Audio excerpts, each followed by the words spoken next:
Assalamu alaikum, dear students. I am Sohail, your mathematics teacher, and today in the connected classrooms we are going to start from the question number 4.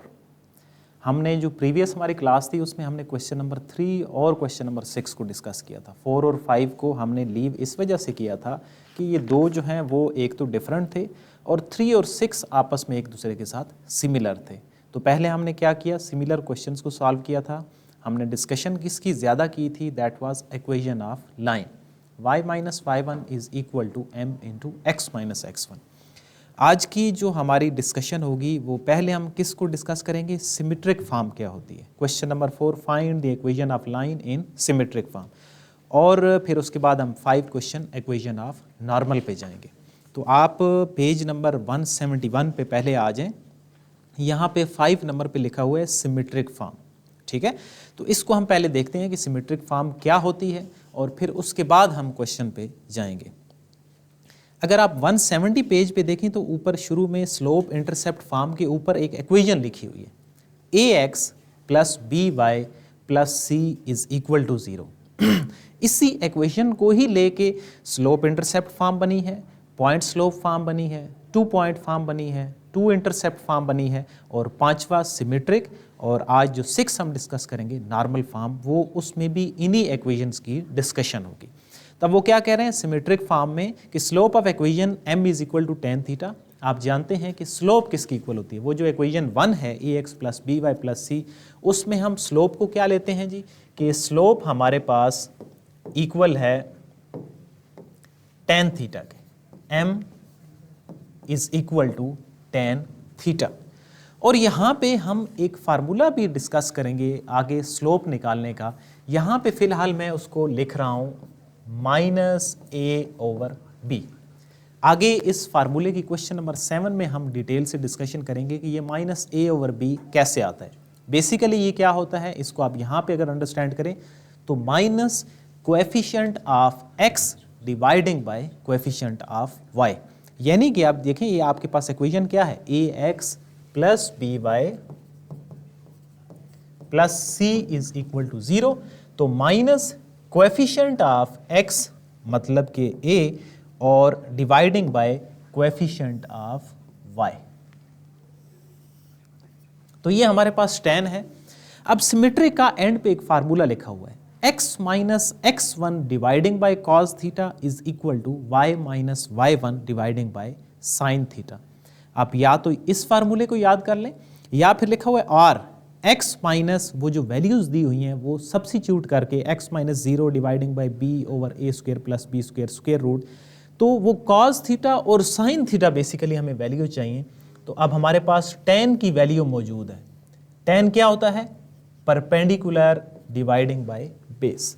तो अगर हम hypotenuse को find out कर लेना, उससे फिर ये होगा कि हमारा जो फार्मूला है x minus x1 over cos theta की भी हम वैल्यू इस परपेंडिकुलर इस डायग्राम से निकाल पाएंगे, और इसी तरह साइन की भी वैल्यू हम निकाल पाएंगे। अब ये चीज़ जो थर्ड वन है हाइपोटेन्यूज, ये अननोन है। आप फार्मूला जानते हैं किसकी इक्वल होता है, C square is equal to A square plus B square. यहाँ पे हम वैल्यू पुट करते हैं C square is equal to A square plus B square ही है, हमें सिर्फ सी की वैल्यू चाहिए। तो स्क्वायर को ख़त्म करने के लिए हमें स्क्वायर रूट लेना पड़ेगा। तो ये स्क्वायर और under root cancel, c is equal to A square plus B square. तो ये जो हमारे पास अननोन वैल्यू है ये होगी ए स्क्वायर प्लस बी स्क्वायर। अब इससे रेलिवेंट हम क्या करेंगे, अपनी जो बाकी सारी वैल्यूज हैं उनको हम निकाल पाएंगे।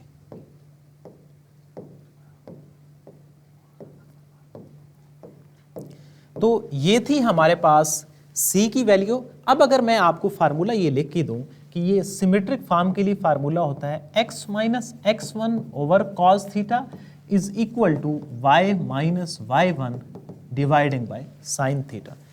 अब डायग्राम के मुताबिक cos किसकी इक्वल होता है, cos इक्वल होता है बेस ओवर हाइपोटेन्यूज। तो आप लिखेंगे कि b ओवर ए square plus B square square root, और इसी तरह साइन किसकी इक्वल होता है, परपेंडिकुलर ओवर हाइपोटेन्यूज। तो आप क्या लिखेंगे, a dividing by a square plus B square under root. तो ये था हमारा सिमेट्रिक का फार्मूला। अब हम क्वेश्चन पे आते हैं और क्वेश्चन में इस फार्मूले को, सिमेट्रिक फॉर्म को यूटिलाइज करते हैं कि क्या डाटा हमारे पास गिवन होगा और उसके अकॉर्डिंग हम कैसे सॉल्व करेंगे। तो आप आ जाएं पेज नंबर 173 पे, क्वेश्चन नंबर 4 पे, इसका पहला पार्ट।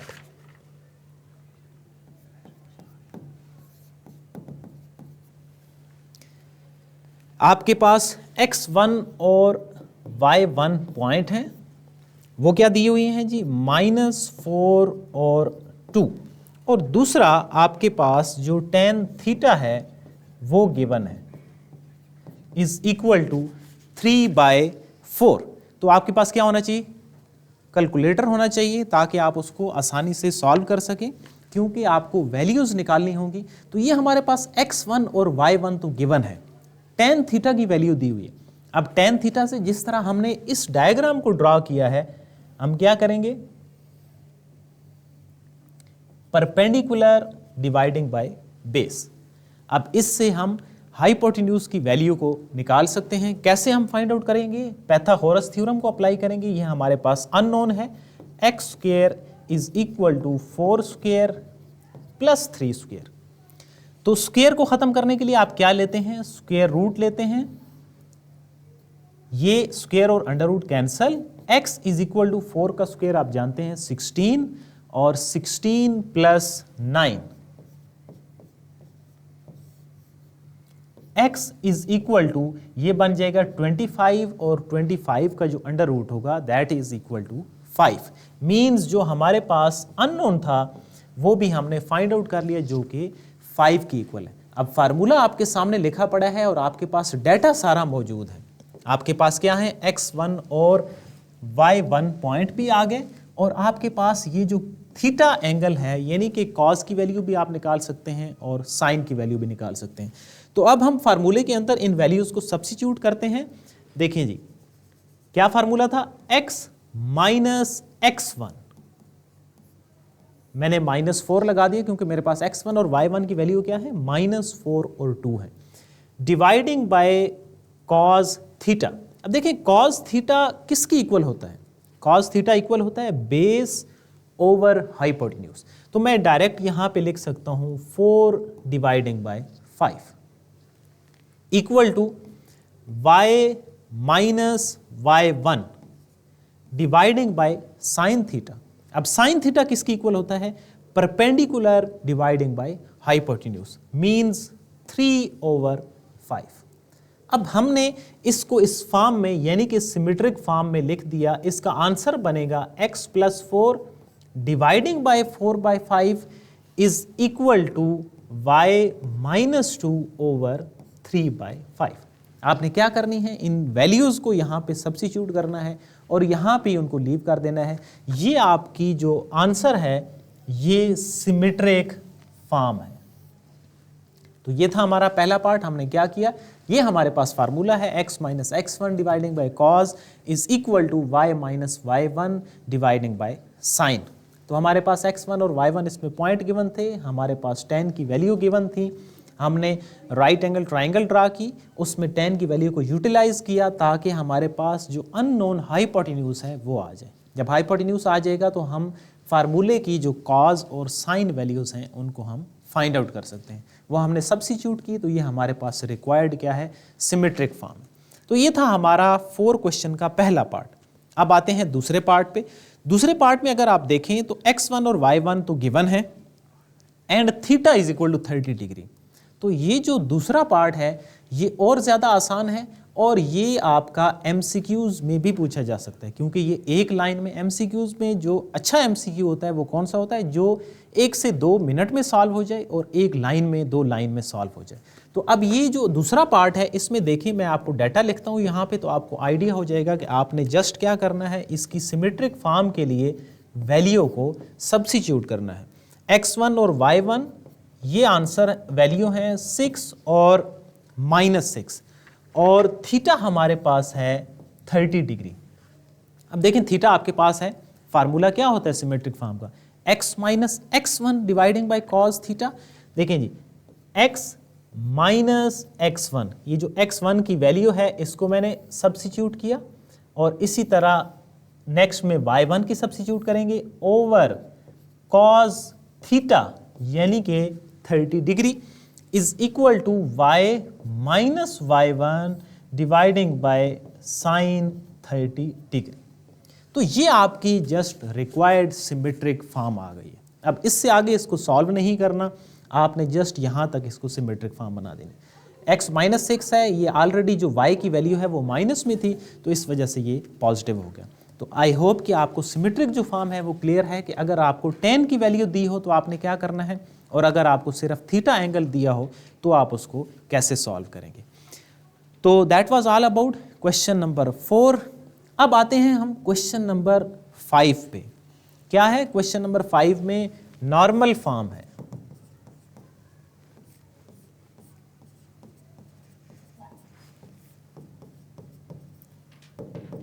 अगेन आप किस पेज पे आ जाएं? आप पेज नंबर पे आ जाएं 171 पे। उसी सिमेट्रिक के नीचे आपकी नॉर्मल फॉर्म लिखी हुई है, वही equation ax plus B Y plus C is equal to 0 वही यूटिलाइज होगी। अब यहाँ पे एक इक्वेशन है नॉर्मल फॉर्म के लिए, x cos theta plus y sin theta is equal to p। आपके लिए ये जो इक्वेशन है ये इंपॉर्टेंट है, आपने इसको मद्देनजर रखना है, ठीक है। और अब इसकी आगे जो कॉज और साइन की वैल्यूज हैं हमने सिमेट्रिक फॉर्म में उनको निकाला है। आपने p की वैल्यू को अगर जनरेट करना है तो दूसरी इक्वेशन यहाँ पे क्या लिखी हुई है, ax plus B Y is equal to minus C. ये कौन सी इक्वेशन है? जो 170 पेज पे पहला जो स्लोप इंटरसेप्ट फॉर्म है उससे ऊपर लिखी हुई है, ax plus B Y plus C is equal to 0। तो सिर्फ क्या चेंज आया, उस c को हम दूसरी साइड पे लेके गए, तो ax plus B Y is equal to minus C हो जाएगा। और उससे नीचे दोनों इक्वेशंस अब क्या हो गई हैं, सेम हो गई हैं, तो उनको हमने क्या किया, एक दूसरे के साथ इक्विलेट किया। अब इस स्टेप से आगे जो 2-3 स्टेप हैं ये आपने खुद से सॉल्व करके और एंड जो रिजल्ट है उस तक पहुंचना है। x cos की वैल्यू प्लस y sin की वैल्यू और इज इक्वल टू जो p की वैल्यू है वो कैसे आती है, ये आपने 2 से 3 स्टेप खुद डिफाइन करने हैं। cos और sin को हम सिमेट्रिक फॉर्म में देख चुके हैं, आपने p की वैल्यू को निकालना है। तो ये फार्मूला जो है इसको आपको मेमोराइज होना चाहिए नॉर्मल फॉर्म के लिए। जो आपका मेन कंसर्न है कि नॉर्मल फॉर्म में अगर लिखना है तो वो कैसे आएगा, वो क्या है, x cos plus y sin is equal to p। अब आते हैं क्वेश्चन 5 पे। क्वेश्चन 5 में पहला जो पार्ट है उसमें आपके पास p की भी वैल्यू गिवन है और थीटा की भी जो वैल्यू है वो भी गिवन है। तो ये क्वेश्चन काफ़ी इजी हो गया। कैसे? आपको पिछले क्वेश्चन में भी आपने यूटिलाइज किया था एंगल की वैल्यू को, यहाँ पे भी आप क्या करेंगे, आप p की जगह पे उसकी वैल्यू लगा देंगे और एंगल की जगह पे उसकी वैल्यू लगा देंगे। अगर ये क्वेश्चन थोड़ा सा चेंज हो जाए, अगर आप इसके 2 पार्ट हैं यहाँ पे, तो दूसरे पार्ट में देखें, दूसरे पार्ट में भी आपके पास p इज इक्वल टू 10 है और tan theta is equal to 1 है। तो क्या हुआ, पहले में थीटा दे दिया गया है, दूसरे में tan theta is equal to 1 है। तो दूसरे पार्ट को आप ज़हन में रखें, उसी रेफरेंस से हम पहले पार्ट को सॉल्व करते हैं कि फिर जब हम दूसरे पार्ट पे आएंगे तो उसका हम पहले के साथ रिजेम्बलेंस करेंगे कि क्या डिफरेंस बनता है। पहले पार्ट में जस्ट आपने वैल्यूज सब्स्टिट्यूट करनी है, x cos 120 plus y sin 120 is equal to 5। हमने कोई नया काम नहीं किया, जहां जहां पे थीटा था वहां पे हमने उनकी वैल्यूज को सब्स्टिट्यूट कर दिया। अब x cos 120, जितनी आप मैक्सिमम वैल्यूज को याद कर सकें वो आपने याद करनी है, और अगर ना हो तो फिर आपने कैलकुलेटर से बाकी वैल्यूज निकालनी है। अब हम निकालते हैं cos 120 which is equal to -1/2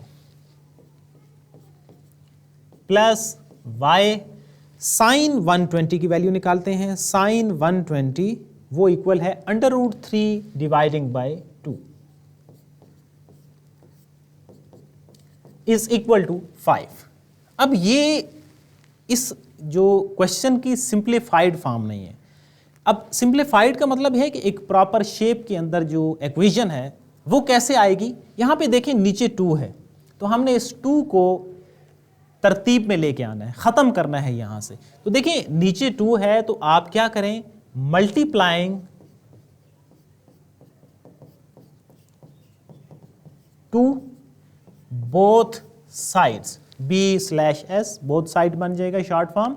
तो 2 से आप हर टर्म को मल्टीप्लाई कर देंगे, x -1/2 इसको भी 2 से मल्टीप्लाई करेंगे, plus y √3 dividing by 2 multiply 2 करेंगे, और इसी तरह इक्वेशन के जो दूसरी साइड है उस पे भी 2 मल्टीप्लाई करेंगे, क्योंकि इक्वेशंस में जो भी आप काम करेंगे वो दोनों तरफ होगा, वो एक तरफ नहीं होगा।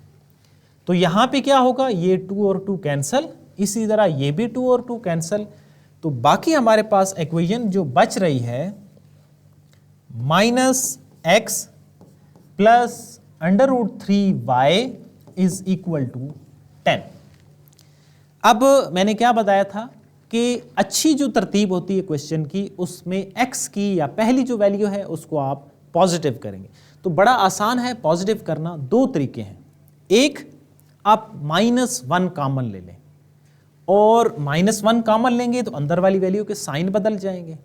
और दूसरा उससे भी आसान तरीका कि आप इन वैल्यूज़ को चेंज कर दें, दूसरी साइड पे ले जाएं। ये देखिए 10 है, मैं इस x को दूसरी साइड पे लेके गया और इसी तरह इस y को भी दूसरी साइड पे लेके गया, तो ये हमारा x जो है वो पॉजिटिव हो गया। इधर हमारे पास 0 रिमेन हो गया। अब इस इक्वेशन को आप तरतीब से कैसे लिखेंगे कि पहले x लिख दें, फिर आप y लिख दें और फिर आप कांस्टेंट लिख दें। तो ये हमारे पास क्या आ गई है, रिक्वायर्ड इक्वेशन ऑफ नॉर्मल आ गई है। तो ये था आज का हमारा जो सेकंड टॉपिक था, that was about normal form. अब नॉर्मल फॉर्म एक क्वेश्चन तो हमने सॉल्व कर लिया। अब आते हैं इसके दूसरे पार्ट पे कि दूसरे पार्ट में क्या डिफरेंस है। एक तो आपको p की वैल्यू गिवन है, p की वैल्यू 10 है और tan theta is equal to 1 है।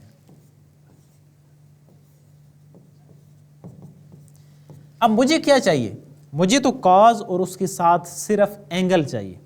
तो देखिए यहाँ से आप एंगल की वैल्यू को डिफाइन कर सकते हैं, निकाल सकते हैं।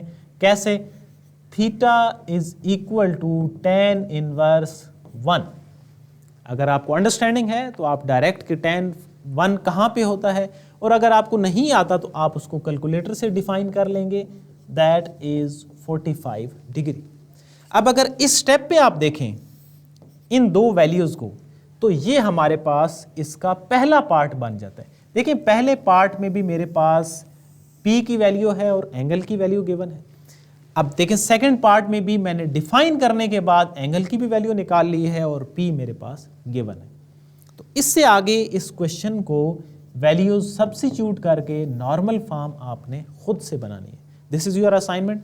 उससे क्या हो जाएगा, आपकी प्रैक्टिस भी हो जाएगी, क्योंकि इसमें tan है, आपका tan से एंगल आप कैसे निकालते हैं वो भी आप यूज़ कर लेंगे, और इक्वेशन ऑफ नॉर्मल जो है उसको सब्स्टिट्यूट करके कैसे हल करना है, ये जो मैंने स्टेप किया हुआ है मल्टीप्लाई वाला, ये आप स्टेप भी करेंगे कि उसको सिंप्लीफाई कैसे किया जाता है। तो ये थी हमारी आज की नॉर्मल फॉर्म। तो 3 और 4 और 5 हमारे जो क्वेश्चन हैं वो क्लियर हो गए। जो 6 क्वेश्चन था वो हमने 3 के साथ रिलेट किया था। अब हम आते हैं अपने जो नेक्स्ट क्वेश्चन नंबर 7 पे। अब क्वेश्चन नंबर 7 और 6 को भी देखें तो उसमें भी 6 में भी इक्वेशन ऑफ लाइन है, 7 में भी इक्वेशन ऑफ लाइन है, 8 में भी वही चीज़ है, 9 थोड़ा सा चेंज है, और 10 में भी इक्वेशंस हैं लेकिन वो उनके नाम चेंज हो गए हैं। तो पहले हम ज़्यादा फोकस करते हैं 7 और 8 पे। इक्वेशन ऑफ लाइन तो है, डाटा अगर आप देखें और फिर उसको कंपेयर करें प्रीवियस क्वेश्चन के साथ तो आधा डाटा तो ठीक है, बट यहाँ पे स्लोप का मसला आ रहा है, क्योंकि इक्वेशन ऑफ लाइंस के लिए मुझे क्या चाहिए, मुझे तो स्लोप की भी वैल्यू चाहिए। x1 y1 तो पॉइंट ठीक है मेरे पास, बट मुझे क्या चाहिए, स्लोप भी चाहिए। अब यहाँ पे एक इक्वेशन दी गई है। इससे पहले क्वेश्चन में क्या होता था, x1 y1 पॉइंट होते थे और स्लोप होता था, या हमने सारे क्वेश्चन मल्टीपल्स देखे थे, 2 पेयर ऑफ पॉइंट्स हैं उसी से हमने स्लोप भी निकाला, x1 y1 पॉइंट्स भी जनरेट किए, या मुख्तलिफ क्या था x इंटरसेप्ट और y इंटरसेप्ट्स वगैरह थे। बट यहाँ पे इक्वेशन है। तो अब देखते हैं कि अगर इक्वेशन हमारे पास आ जाए तो फिर हम उसका स्लोप कैसे निकालते हैं। एक तो मैंने आपको आसान बताया था, आज के लेक्चर में ही हमने डिस्कस किया है, माइनस, शुरू में minus coefficient of x dividing by coefficient of y। ये फार्मूला आप कब यूज़ कर सकते हैं, जब आपको क्वेश्चन MCQs में सॉल्व करना हो। तो अगर आपको याद है कि इक्वेशन दी हुई है, आपने उसके स्लोप निकालनी है, तो आप क्या कहेंगे, हाँ ये तो minus coefficient of x dividing by coefficient of y बनता है। अगर कुछ बच्चों को याद नहीं रहता और आप पूरी इक्वेशन को ही लेके चलते हैं तो कैसे करेंगे, तो आइए देखते हैं क्वेश्चन नंबर 7 को।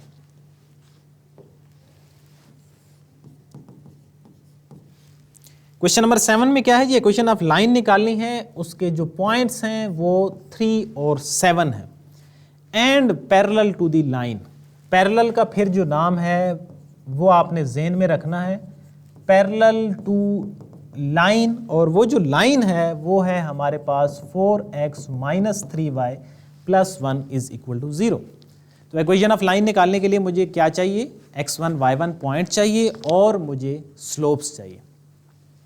अब पहले उस इक्वेशन को, जो हमारे पास गिवन डाटा है, उसको डिस्कस करते हैं। 4x minus 3y plus 1 is equal to 0। आपने एक इक्वेशन पढ़ी होगी, y is equal to mx plus c। Page number 170 और 171 को क्विकली देखें और वहां से ढूंढें कि ये जो इक्वेशन है ये किस जगह पे है, तो आपको आइडिया हो जाएगा कि ये हमने इक्वेशन कहाँ पे जनरेट की है। अब वो मैंने क्यों लिखी है, वो इस वजह से लिखी है, ये देखें y की वैल्यू है 4x plus 1 is equal to 3y। हम इस अपनी इक्वेशन को उसी के आइडेंटिकल, उसी के बराबर, उसी की शेप में बनाने जा रहे हैं, और फिर हम कंपेयर करके भी स्लोप निकाल सकते हैं। कैसे, अब देखिए यहाँ पे 3y है, उस इक्वेशन में क्या है, इस साइड पे सिर्फ y होना चाहिए। अगर आपको इससे कंफ्यूजन हो रही है तो हम इसको तरतीब से इस तरह भी लिख सकते हैं ताकि मज़ीद आपका उस इक्वेशन के साथ कंपैरिजन आसान हो जाए। अब y अकेला होना चाहिए, जो जनरल हमारे पास इक्वेशन की फॉर्म है उसमें y अकेला है, तो y को अकेला करने के लिए इस 3 को मुझे ख़त्म करना है। ये 3 y के साथ क्या हो रहा है, मल्टीप्लाई, तो दूसरी साइड पे जाके ये 3 डिवाइड हो जाएगा, y is equal to 4/3x, और इसी तरह हर वैल्यू के साथ ये डिवाइड होगा, दूसरी साइड पे जितनी भी वैल्यूज़ हैं उन सब के साथ डिवाइड होगा। आई होप आपको क्लियर है। इसका हिंट मैं यहाँ पे लिख देता हूँ, एक स्टेप के अगर क्लियर नहीं है तो वो कैसे होगा, ये देखें जी, 4x प्लस 1 डिवाइडिंग बाय 3 है। अब ये जो 3 है मीन्स आप यहाँ से इसको ब्रेक करेंगे तो y is equal to 4/3x और 1/3।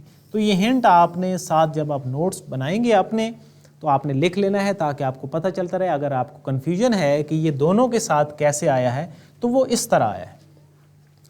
अब हमारे पास जो जनरलाइज्ड इक्वेशन थी वो क्या है, y is equal to mx plus c।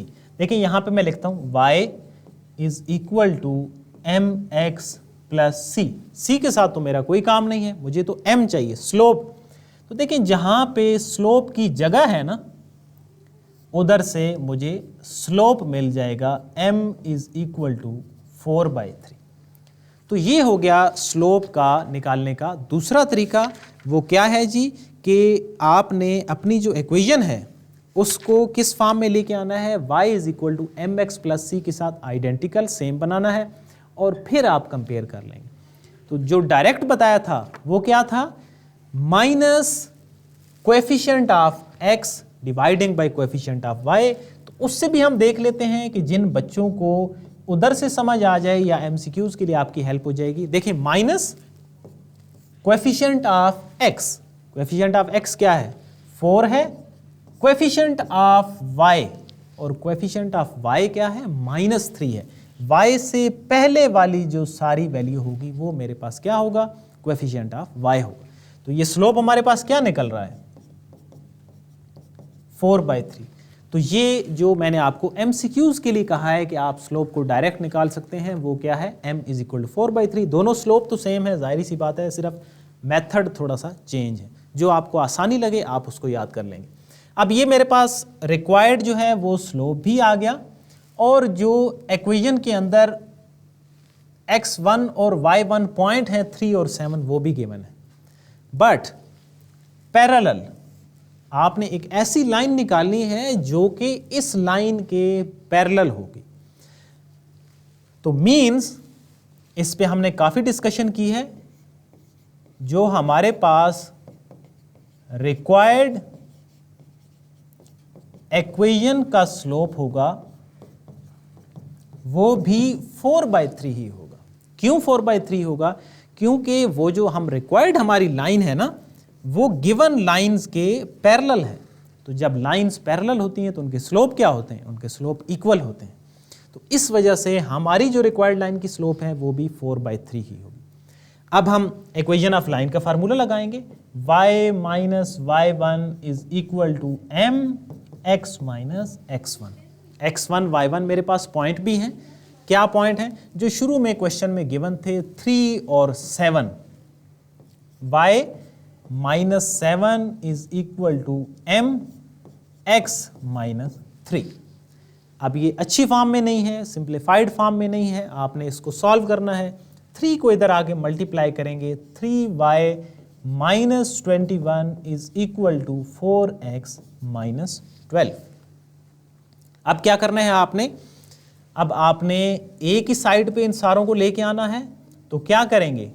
4x minus 12 minus 3y plus 21 और इधर 0 रिमेन होगा। जिस साइड पे ये वैल्यूज जा रही थी मैंने उसी साइड पे लेके गया हूं। फिर हम इनको तरतीब में लिख सकते हैं। देखो 4x माइनस 3y और 12 और 21 आपस में क्या हो रहे हैं? ऐड हो रहे हैं, ऐड सब्ट्रैक्ट हो रहे हैं, प्लस माइनस माइनस होगा। तो आपके पास 9 रिमेन हो जाएगा इज इक्वल टू 0। ये आपके पास रिक्वायर्ड इक्वेशन ऑफ लाइन है। कौन सी रिक्वायर्ड लाइन है? जो कि गिवन लाइन के बिल्कुल पैरेलल है। अब देखिए इस इक्वेशन को देखें, 4x minus 3y plus 9 is equal to 0। और आपकी जो क्वेश्चन के अंदर गिवन लाइन थी वो भी क्या थी? 4x minus 3y plus constant उसमें जो है वो चेंज हो सकता है। पहले जो वेरिएबल्स की वैल्यूज देखें 4x माइनस 3y, और इसी तरह इधर भी देखें तो यहाँ पे भी 4x माइनस 3y आ गया। अब जो आपने इक्वेशन निकाली है ना, अब अगर आप इसका भी स्लोप निकालना चाहें तो आपको क्लैरिटी ये हो जाएगी कि जो आपने इक्वेशन निकाली है वो ठीक है या नहीं। इसका स्लोप क्या आएगा? इसका स्लोप भी 4/3 ही आएगा। Minus coefficient of x over coefficient of y करेंगे तो इसका भी स्लोप आपका क्या है? 4/3। तो इस तरह आपकी इक्वेशन चेक भी हो जाती है कि आया वो ठीक है आपकी इक्वेशन या नहीं। तो ये था हमारा पैरेलल का केस।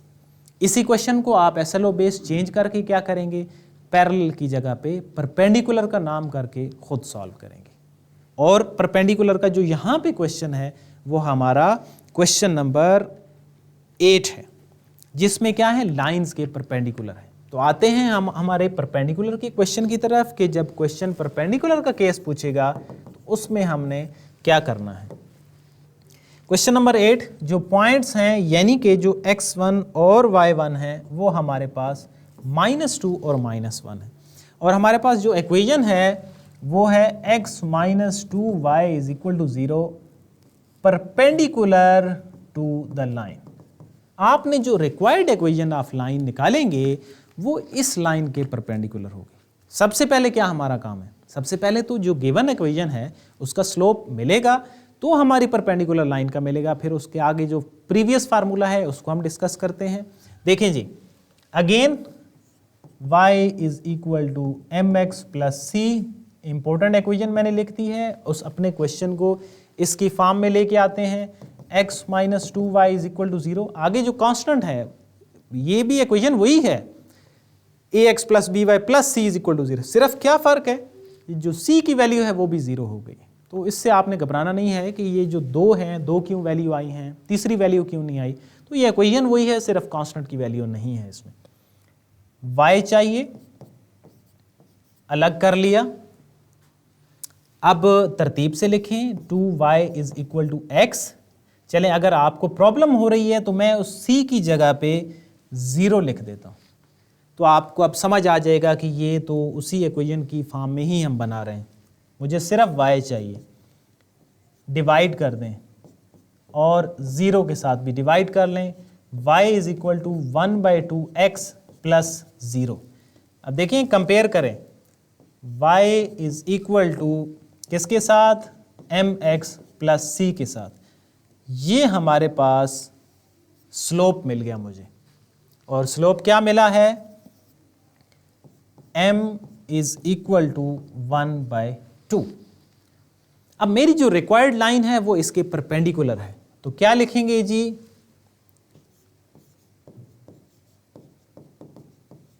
Required line slope. अब पिछले जो वीक के आपके लेक्चर्स हैं उन पे चले जाते हैं कि जब परपेंडिकुलर का केस आता है तो स्लोप क्या होता है। आसान बताया था, नेगेटिव के साथ गिवन स्लोप को इन्वर्ट कर दें, और दूसरा तरीका formula m1 m2 is equal to -1। तो जो आपको आसान लगे, नेगेटिव के साथ अगर इस स्लोप को इन्वर्ट करें तो मेरे पास जो रिक्वायर्ड स्लोप आ रहा है वो -2 आ रहा है। वो 1/2 था, नेगेटिव के साथ इसको इन्वर्ट करेंगे तो वो क्या बन जाएगा, -2 बन जाएगा। अब मेरे पास स्लोप भी है अपनी लाइन निकालने के लिए, और मेरे पास पॉइंट भी हैं -2 और -1, y माइनस y1। फार्मूला आप इक्वेशन ऑफ लाइन का यूज करेंगे, x माइनस x1।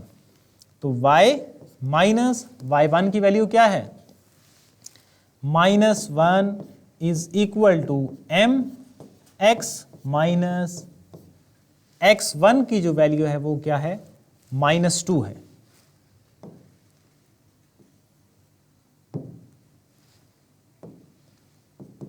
तो ये मैंने वैल्यूज लिख दी हैं। अब जस्ट एक लाइन में इसका सोल्यूशन हो जाएगा, y plus 1 is equal to -2x and -4।